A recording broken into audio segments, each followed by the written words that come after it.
আমাকে ভুলে যাওয়া যার পক্ষে সহজ, আমি চাই সে এই মুহূর্তে আমাকে ভুলে যাক। আমার সঙ্গে কথা না বললেও যার কিচ্ছুটি আসে যায় না, আমি চাই তার সাথে আমার কখনো কথা না হোক।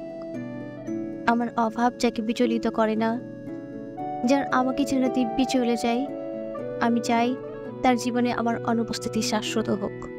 আমার অভিমান, আমার কান্না, আমার নীরব রাত যাকে বিন্দুমাত্র স্পর্শ করতে পারে না, আমি চাই তার আঙুল কখনো আমার আঙুল স্পর্শ না করুক। তাতে আমি কষ্ট পেলে পাই, ভেঙে যাই, একলা হয়ে। নিজের উপস্থিতির অবহেলা সহ্য করার থেকে তার অনুপস্থিতির অবহেলা ঢের ভালো।